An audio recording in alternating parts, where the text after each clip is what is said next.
जय हिंद दोस्तों, मैं मानिक नायक आप सबको अपने यूट्यूब चैनल पे वेलकम करता हूं। आज हम लोग एसएससी CHSL 2023 का सेट नंबर 39 के यहाँ पे डिस्कस करने वाला हूं। टोटल जो एग्जाम होता है आपका 40 सेट में एग्जाम होता है और हम इसके 39वें नंबर पार्ट को डिस्कस करने वाले हैं। चलिए स्टार्ट करते हैं।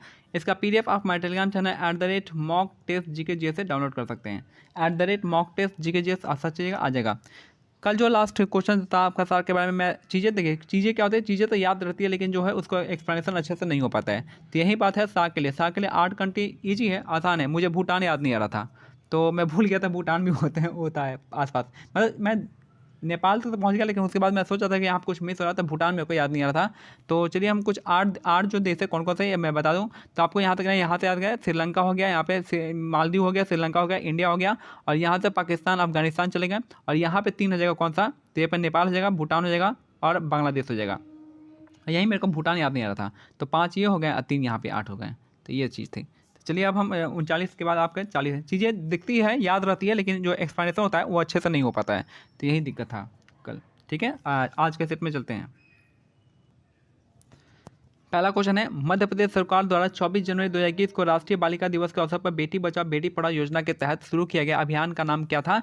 ये था आपका पंख अभियान। पंख अभियान किसके लिए था? तो ये था आपका मध्य प्रदेश का था, और ये जो है राष्ट्रीय बालिका दिवस के अवसर पर बेटी बचाओ बेटी पढ़ाओ जैसी योजना के तहत एक अभियान था, मध्य प्रदेश का पंख अभियान था। नेक्स्ट है यहाँ पे बंदी प्रतिष्ठित क्या होता है? तो परमादेश का आदेश देना हो जाएगा। अधिकांश परीक्षा अब ये हिंदी में है तो थोड़ा सा मैं क्या करता हूँ आंसर का ले लेता हूँ। पहला का 3 हो जाएगा, बंदी प्रत्यक्ष होता है आपका अप्रत्यक्ष प्रत्यक्ष उपस्थित होना, तो ये आपका बंदी प्रत्यक्ष होगा। परमादेश का हो जाएगा आपका आदेश देना हो जाएगा, आदेश देना। तीसरा अधिकार परीक्षा हो जाएगा कौन सा, दावे की वैधता की जाँच करना। और उत्प्रेषण रिट जो हो जाएगा ये कौन सा हो जाएगा, प्रमाणित किया जाना होता है। ठीक है, तो याद रखना है। तो हैबर कॉर्पस हो जाएगा, ये हो हैबर कॉर्पस मतलब किसी को कोई अगर गिरफ्तार कर लिया तो उसके लिए कौन सा रेट जारी होता है, तो हैबर कॉर्पस का होता है मैडम से ऊंचा वाला है, आपको आदेश देगा, आदेश देना होता है, परमादेश हो जाएगा। नेक्स्ट है 3रा नंबर है, अर्थव्यवस्था के चक्रीय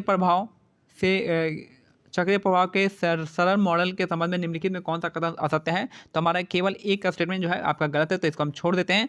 तो दूसरा देखते हैं, इनमें सरकारी हस्तक्षेप होता है और इनमें बाकी दुनिया के साथ कोई व्यापारिक गतिविधि नहीं होती है। तो यहाँ पे क्या है, चक्रीय अर्थव्यवस्था के चक्रीय प्रभाव के सरल मॉडल के संबंध में निम्नलिखित में कौन सा कथन असत्य है? तो हमारा जो है ये समस्त उपभोग समस्या का ये आपका नहीं होगा। बाकी इसमें सरकार के हस्तक्षेप होता है और इसमें बाकी दुनिया के साथ कोई व्यापारिक गतिविधियाँ नहीं होती है। तो 2 और 3 इसका करेक्ट आंसर हो जाएगा, बाकी पहला वाला गलत था। नेक्स्ट है, निम्नलिखित में भारत के किस क्षेत्र में उच्च कोटि के लोहे अयस्क के भंडार पाए जाते हैं? तो ये होगा उत्तरी ओडिशा। नॉर्थ ओडिशा में उच्च कोटि के लौह अयस्क यहाँ पे पाए जाते हैं, याद रखना है। नेक्स्ट है, सावज जो है निम्नलिखित में किस प्रतियोगिता का आधिकारिक शुभंकर होता है? तो भारत के 36वें राष्ट्रीय खेल का आधिकारिक शुभंकर कहाँ पे क्या होता है? सावज हो जाएगा। 36वें राष्ट्रीय खेल कहाँ पे आधिकारिक सावज है और ये कहाँ पे हुआ था? गुजरात में हुआ था। 37वां कहाँ पे होगा? 37वां गोवा में होगा, और 38वां कहाँ पे होगा? ये आपका उत्तराखंड में होगा। नेक्स्ट है, 1932 में कौन सा संख्यात्मक पैमाना पेश किया गया था जिसने फ्लूअरीन की विद्युत ऋणात्मक चार्ज निर्धारित की थी? तो ये था आपका पॉलिंग स्केल। तो निम्न 1932 में कौन सा संख्यात्मक पैमाना पेश किया गया था जिसने फ्लोरीन की विद्युत ऋणात्मकता जो है चार्ज निर्धारित किया था? तो ये आपका पॉलिंग स्केल हो जाएगा। नेक्स्ट है, एक रेलगाड़ी में यात्रा करते समय एक यात्री ने भारतीय स्वतंत्रता संग्राम और इसके महान आदर्शों के खिलाफ बोलना शुरू कर दिया। निम्नलिखित में आप किस अनुच्छेद में ऐसी परिस्थितियों के संबंध में मौलिक कर्तव्य का उल्लेख है? तो ये हो जाएगा आर्टिकल 51B में हो जाएगा। देखिए काफ़ी खतरनाक है, बहुत है, 1 से लेकर 11 तक है, आपको यह पूरा का पूरा याद करना पड़ेगा, काफ़ी मुश्किल हो जाएगा, लेकिन आपको डेली पढ़िएगा तो आपका आसान रहेगा। तो यहाँ पे आपका एक यात्री भारतीय स्वतंत्रता संग्राम और इसके महान आदर्शों के खिलाफ बोलता है, तो ये कौन सा आर्टिकल हो जाएगा? तो आर्टिकल 51 का B हो जाएगा। निम्नलिखित में से कौन सा भारतीय शास्त्रीय नर्तकी 2003 के पद्म विभूषण पुरस्कार प्राप्त करता थी? तो ये थे आपके सोनल मानसिंह हो जाएंगे। तो निम्नलिखित में कौन सी भारतीय शास्त्रीय नर्तक 2003 के पद्म विभूषण पुरस्कार की प्राप्त करता थे? तो ये थे आपके सोनल मानसिंह थे। बिरजू महाराज कथक से हो जाएगा, और बाकी जो है सरस्वती सेन, ये सब नाम तो पूछता नहीं है। तो बिरजू महाराज और सोनल मानसिंह किसका है? कुचिपुड़ी और भरतनाट्यम हो जाएंगे। बिरजू महाराज कथक। नेक्स्ट है, निम्नलिखित में कौन सा चरण जल चक्र में शामिल नहीं होता है? तो जल योजन नहीं होता है, बाकी संघनन होता है, अपक्षेपण होता है और वाष्पन होता है। 3 होता है लेकिन आपका जल योजन नहीं होता है। नेक्स्ट है MEDP का फुल फॉर्म क्या होता है। MEDP हो गया आपका माइक्रो एंटरप्राइज डेवलपमेंट प्रोग्राम हो जाएगा। MEDP का full form micro enterprise development program इसका फुल फॉर्म होता है। जवाहरलाल नेहरू विश्वविद्यालय JNU नई दिल्ली की पहली महिला कुलपति कौन बनी है, तो ये है शांति सी धूलीपड़ी हो जाएंगी। तो जवाहरलाल नेहरू विश्वविद्यालय JNU की पहली महिला कुलपति बनी है शांति श्री धूलीपुड़ी। नेक्स्ट है निम्नलिखित में से किसने विधवाओं के उत्थान के लिए अपना जीवन समर्पित किया और 1893 में विधवा पुनर्विवाह संघ की स्थापना की, तो डी के कार्वे इसका करेक्ट आंसर हो जाएगा। तो निम्नलिखित में किसने विधवाओं को उत्थान के लिए अपना जीवन समर्पित किया, 1893 में विधवा पुनर्विवाह संघ की स्थापना की थी, डी के कार्वे इसका करेक्ट आंसर हो जाएगा। एनी बेसेंट जो है आपका कौन है, तो ये आपका थियोसॉफिकल सोसाइटी से जुड़ी थी 1882 में इंडिया में, और इसका हेडक्वार्टर कहाँ पे, अडियार में है, अडियार मद्रास में है। 1875 में इसका स्थापना जो है ऑलकॉट ऑफ बाल्टिवोस्तोक ने किया था, कहाँ पे, US में किया था। ठीक है, नेक्स्ट है किस वर्ष ISSF विश्व कप में रुद्राक्ष पाटिल ने 10 पुरुषों की 10 मीटर एयर राइफल में स्पर्धा में स्वर्ण पदक जीता था, 2023 में। किस वर्ष ISSF विश्व कप में रुद्राक्ष पाटिल ने पुरुषों की 10 मीटर एयर राइफल स्पर्धा में स्वर्ण पदक जीता था, तो 2023 में। नेक्स्ट है निम्नलिखित में से कौन सा भारत में बेरोजगारी को मापने का एक पद्धति नहीं है, तो मासिक स्थिति पद्धति नहीं है। बाकी दैनिक स्थिति पद्धति है, सामान्य स्थिति पद्धति है और साप्ताहिक हो जाएगा, लेकिन मासिक नहीं होता है। विटामिन ए की कमी से कौन सा रोग होता है, तो यह होता है रतौंधी होता है। विटामिन ए की कमी से आपका नाइट ब्लाइंडनेस होता है या फिर जेरोपैथोलेमिया होता है, ये 2 डिजीज होता है। विटामिन ए को क्या कहते हैं, इसको हम रेटिनॉल के नाम से जानते हैं।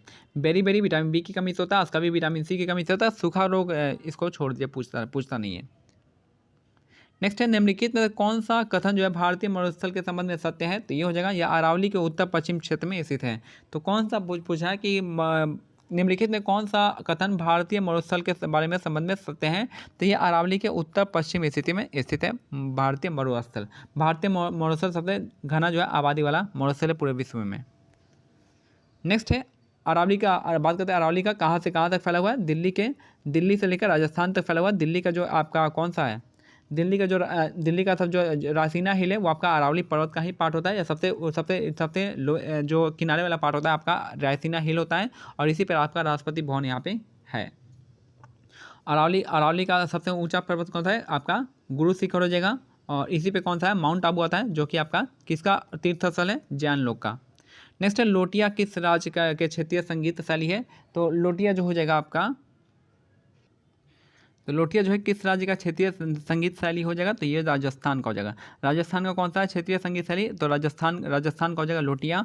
और कौन से इंपॉर्टेंट चीज़ जो आपको याद करना पड़ेगा कहाँ से, राजस्थान से, तो राजस्थान का हो जाएगा कौन सा, तो यहाँ पे घूमर डांस होता है, कालबेलिया होता है, भवाई होता है, और कच्ची घोड़ी हो जाएगा। इसके बाद कठपुतली डांस भी आपका कहाँ का है, ये आपका राजस्थान का फेमस है। यहाँ पे पुष्कर मेला भी काफ़ी फेमस है, गणगौर उत्सव भी यहाँ पर आपको फेमस मिलेगा राजस्थान का ही। अगर हम बात करते हैं उड़ीसा का क्या क्या है, तो उड़ीसा का जो फेमस है वो आपका पाइका डांस हो जाएगा, पाइका डांस आपका उड़ीसा का हो जाएगा। छऊ नाचा हो जाएगा आपका यहाँ पर उड़ीसा का हो जाएगा। घूमरा होता है, यहाँ पे घूमर नहीं होता है, घूमरा होता है, ठीक है। फिर बागा नाच होता है, बागा नाच। फिर आपका और भी कर्मा डांस होता है, काफ़ी फेमस है यहाँ पे कर्मा डांस। और दसकठिया भी आपका यहाँ पे फेमस है, दसकठिया और केसावदी। तो उड़ीसा का इंपॉर्टेंट याद रखना है, दसकठिया डांस हो जाएगा, फिर केसावदी डांस हो जाएगा, उसके बाद आपका कौन सा डांस हो जाएगा, उसके बाद हो जाएगा कर्मा डांस हो जाएगा। कर्मा डांस इंपॉर्टेंट हो जाएगा, कर्मा और पाइका डांस है, यहाँ पे चार डांस को नाम याद रखना है।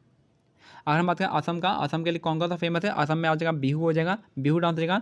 यहाँ पे झूमर डांस भी होता है, यहाँ पे बगरुम्बा होता है, सटरिया होता है, और भोर ताल नृत्य यहाँ पे होता है। अगर हम बात करते हैं इंपॉर्टेंट, जो यहाँ पे आपका अम्बुबाची मेला लगता है, कामाख्या मंदिर में लगता है, ये भी इंपॉर्टेंट है, याद रखना है।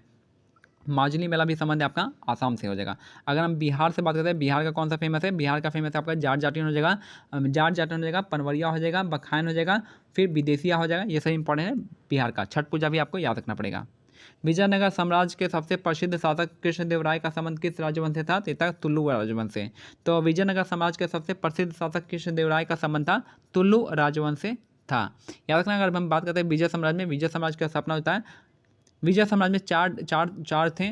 पहला आपका संगम था, फिर आपका सुलू था, फिर तुलु था, और आपका अराईवीरू था। अगर हम बात करते हैं सुलू का, सुलू का तो ये जो है संगम का था। संगम का स्थापना किसने किया था? तो हरिहर एंड बुक्का ने किया था, जिन्होंने विजयनगर साम्राज्य की स्थापना की थी। इसकी राजधानी क्या थी? हम्पी थी।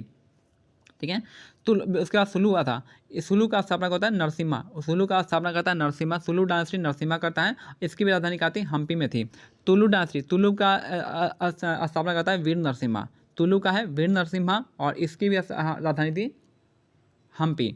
अराबिदु, अराबिदी का स्थापना करता है आपका यहाँ पे तिरुमल और इसकी जो राजधानी थी, इसकी राजधानी थी पेनुकोंडा। ठीक है। अराबिदु डायनेस्टी का स्थापना किया था तिरुमल ने और इसकी राजधानी थी पेनुकोंडा। याद रखना। याद रखना विजयनगर साम्राज्य की स्थापना जो है 1336 में किस नदी किनारे, कौन सी? तुंगभद्रा नदी के किनारे हुआ था और इसके 11 साल बाद बहमनी किंगडम की स्थापना होती है। यानी 1347 में बहमनी किंगडम की स्थापना होती है। कहाँ पे? गुलबर्ग उसकी राजधानी थी। नेक्स्ट है, किसी प्रिज्म द्वारा श्वेत प्रकाश के विवर्तन में विबग्योर में से किस रंग का प्रकाश सबसे अधिक मुड़ेगा? तो ये था बैगनी का। बैगनी का सबसे ज़्यादा मुड़ने वाला है। तो किसी प्रिज्म द्वारा श्वेत प्रकाश के विवर्तन में विबग्योर में सबसे ज़्यादा रंग जो प्रकाशित करता है, पर अधिक मुड़ता है, वो बैगनी का मिलता है। सबसे कम लाल का मुड़ता है। जीवन सूचकांक के भौतिक गुणवत्ता में निम्नलिखित में कौन सा संकेत शामिल नहीं होता है? तो ये आपका लिंग विकास सूचकांक नहीं होता है। बाकी साक्षरता होता है, जीवन प्रत्याशा होता है, शिशु मृत्यु दर होता है। नेक्स्ट है, भारत में शाख निर्माण किसके द्वारा किया जाता है? तो भारत में जो शाख निर्माण है आपका, ये व्यावसायिक बैंक के द्वारा किया जाता है। भारत में शाख निर्माण कौन करता है? तो व्यावसायिक बैंक करते हैं। ऑप्शन सी हो जाएगा। नेक्स्ट है, रजनी गरबा और हरनी गरबा निम्नलिखित में किस भारतीय राज्य का सांस्कृतिक उत्सव है? या आसाम का हो जाएगा। हरनी गरबा और रजनी गरबा कहाँ का हो जाएगा उत्सव? आपका आसाम का हो जाएगा। ठीक है। ठीक है। तो आसाम का और भी बहुत अम्बुबाची मेला हो गया, मौजरी मेला, ये सब आपका आसाम का ही होता है। पश्चिम बंगाल का दुर्गा पूजा हो जाएगा। बिहार का बताइए दिए छठ पूजा और मिजोरम का चिरौ फेस्टिवल। ये सब इंपॉर्टेंट है, मैंने बता दिया है। नेक्स्ट है, भीमसेन जोशी का संबंध निम्नलिखित में किस शास्त्रीय संगीत से है? तो ये था किराना घराना। भीमसेन जोशी का संबंध जो है कौन से घराने से? तो किराना घराना से संबंधित है, याद रखना है। नेक्स्ट है, 2022 में चाहत अरोड़ा ने ऑस्ट्रेलिया के मेलबर्न में आयोजित एफिना वर्ल्ड स्विमिंग चैंपियनशिप में 100 मीटर ब्रेस्ट स्ट्रोक रेस में कितनी समय पूरी की थी? तो आपका 1:13:13 सेकंड हो जाएगा। तो 2022 में चाहत अरोड़ा ने ऑस्ट्रेलिया के मेलबर्न में आयोजित एफिना वर्ल्ड स्विमिंग चैंपियनशिप में 100 मीटर ब्रेस्ट स्ट्रोक कितने रेस के समय में पूरा की थी? तो 1:13:13 सेकंड में किया था। लास्ट क्वेश्चन है, इनमें से कौन सा हरित क्रांति के प्रभाव में से एक नहीं है? तो कौन सा नहीं है? तो नकद भुगतान से वस्तु द्वारा भुगतान में बदलाव, ये आपका ये नहीं था। बाकी कौन कौन था? गहन किसी के कारण जो है किसी मजदूरों की संख्या में बढ़ोतरी हो गई, मुक्त दिहाड़ी मजदूरों के एक वर्ग का उदय हुआ और भूस्वामियों या किसानों और किसी मजदूरों के बीच पारंपरिक बंधनों अथवा पुश्तैनी संबंध में शिथिलता आई थी। तो ये तीनों स्टेटमेंट आपका सही है, बाकी चौथा वाला गलत था। तो इसका PDF आप हमारे टेलीग्राम चैनल @mocktail से डाउनलोड कर सकते हैं। Mock test GK GS। जय हिंद, जय भारत, धन्यवाद।